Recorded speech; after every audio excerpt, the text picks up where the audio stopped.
Khairul Tanjung lahir di Jakarta 16 Juni 1962 dengan latar belakang Khairul Tanjung dikenal sebagai salah satu pengusaha paling sukses di Indonesia. Ia berasal dari keluarga sederhana dan mulai berbisnis sejak kuliah di Fakultas Kedokteran Gigi Universitas Indonesia.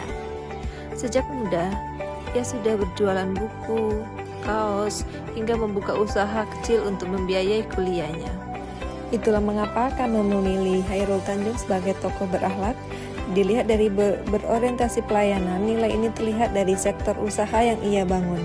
Perbankan, media, dan retail, semua menyentuh kebutuhan masyarakat luas. Dibuktikan dengan ia mengembangkan Bank Mega sebagai lembaga keuangan yang menjangkau masyarakat menengah, serta menghadirkan jaringan retail seperti Trustmart yang menyediakan kebutuhan sehari-hari. Ini menunjukkan bahwa bisnisnya tidak jauh dari kebutuhan publik.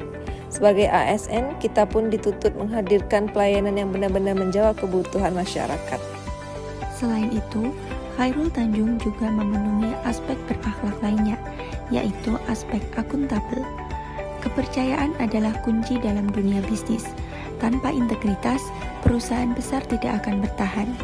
Hal itu dibuktikan dengan keberhasilan membangun dan mempertahankan grup usaha besar seperti City Corp selama puluhan tahun, menunjukkan tata kelola dan pertanggungjawaban yang baik. Alasan kenapa kelompok kami memilih Khairul Tanjung sebagai salah satu tokoh yang berakhlak bukan cuma karena beliau sukses dan kaya, justru yang paling menarik adalah cara beliau mencapai kesuksesan.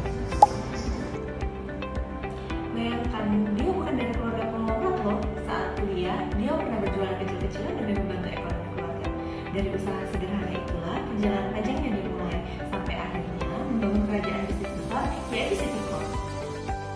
Kemudian dilihat dari aspek kompeten, Khairul Tanjung memulai usaha dari nol saat masih kuliah.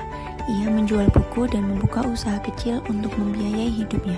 Hal ini dibuktikan dengan kemampuannya mengembangkan bisnis dari skala kecil menjadi konglomerasi nasional, menunjukkan peningkatan kompetensi yang konsisten, baik dalam manajemen, strategi maupun kepemimpinan. Kemudian untuk aspek harmonis, kesuksesan Khairul Tanjung tidak lepas dari kemampuan membangun hubungan baik dengan berbagai pihak. Hal ini dibuktikan dengan ekspansi dan kerjasama bisnis lintas sektor yang dilakukannya, menunjukkan kemampuan menjaga relasi profesional dan kolaboratif. Yang membuat beliau semakin layak dijadikan contoh karena sikap rendah hatinya. Walaupun beliau sudah berada di puncak kesuksesan, beliau tetap dikenal sebagai sosok yang sederhana dan tidak sombong. Kemudian aspek yang kelima adalah aspek loyal. Komitmennya terhadap Indonesia terlihat dari fokus investasinya di dalam negeri. Aspek yang keenam adalah aspek adaptif. Dunia bisnis penuh ketidakpastian, termasuk saat terjadi krisis ekonomi. Hal ini dibuktikan dengan kemampuannya mempertahankan dan bahkan mengembangkan usaha di tengah dinamika ekonomi, menunjukkan daya adaptasi dan inovasi yang tinggi. Dan aspek yang terakhir adalah aspek kolaboratif.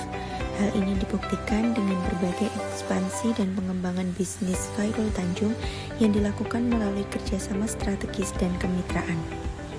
Tak hanya fokus pada bisnis, beliau juga peduli pada pendidikan dan kegiatan sosial melalui Khairul Tanjung Foundation. Kepedulian ini membuktikan bahwa kesuksesan sejati bukan tentang diri sendiri, tetapi juga memberi manfaat bagi orang lain.